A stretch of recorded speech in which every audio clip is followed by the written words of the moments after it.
In section 5.4, day 1, we learned how to simplify radicals and how they are related to imaginary numbers. Before this year, you thought that we could never take the square root of a negative.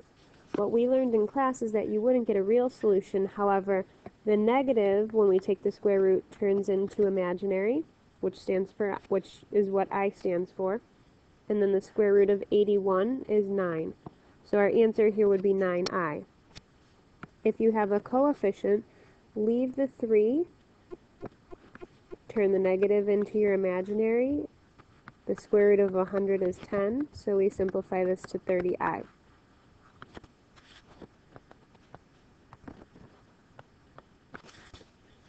When we don't have a perfect square, you have to break this up. We've got the negative out in front. You're going to have this that's going to turn into your imaginary number. The square root of 500 can turn into the square root of 100 times the square root of 5. This time the 100 is a perfect square, which becomes 10. With this negative out in front, I've got negative 10 I root 5, which would be my final answer. Same idea here. Negative 4 stays in front. The negative under the square root turns into imaginary number. This would turn into the square root of 4, square root of 7. The square root of 4 will turn into 2. The square root of 7 we leave alone. And altogether now, negative 8i root 7. In one of our study boxes here, we found the pattern using this information, but in order to just kind of get down to the point, I will become I, and that will be for all remainders of 1. Anything with a remainder of 2, because of the exponent representing the remainder, this will be for remainders of 2, and I squared will always turn into negative 1. I cubed related to a remainder of 3 will turn into negative I, and I to the 4th, which actually will be a remainder of 0, is simplified to positive 1. So here, you always want to take the exponent and divide it by 4. I showed the students in class, if you think back to long division and ask yourself, how many times does 4 go into 13? It goes in there 3 times, which would give us 12, and when we subtract, we get a remainder of 1. If there is a remainder of 1, we want to relate it back to I to the 1st, remainder, and the 1 and the exponent pair up.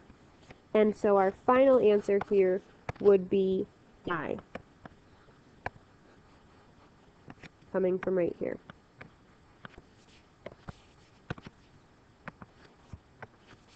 Similarly, if we take 24 and figure out how many times 4 goes into it, it goes into it 6 times.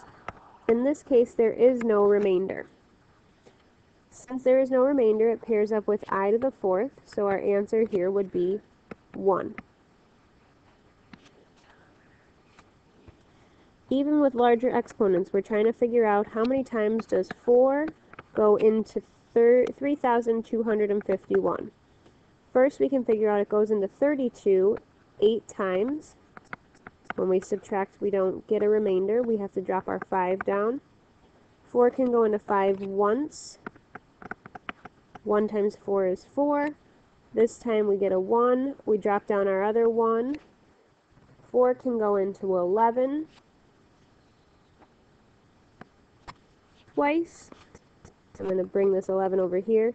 2 times 4 gives me 8, and when I subtract, I get a remainder of 3.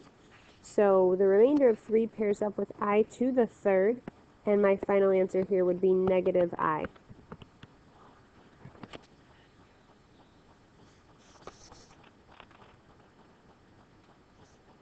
These would all be very, very similar. I to the 3rd, we said, turns into negative I.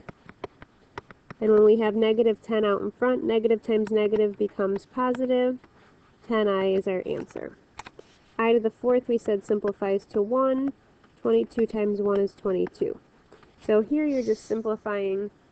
I to the 4th will become 1, multiply it by 18. This will become 1, multiply it to 81. I squared turns into negative 1, multiplied by negative 8 gives me positive 8. In here, you're just multiplying negative times negative is positive 5i squared. We can simplify this to negative 1. 5 times negative 1 is negative 5.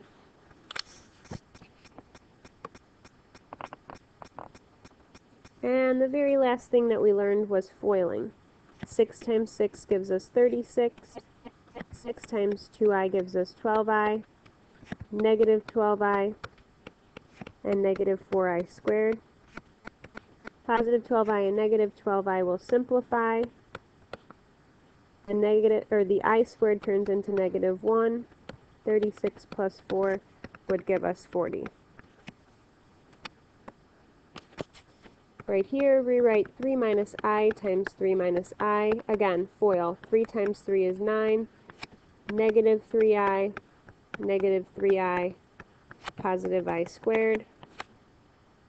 This time they don't cancel out. We'd get negative 6i. This will turn into negative 1. Combine your like terms. 9 minus 1 is 8, minus 6i.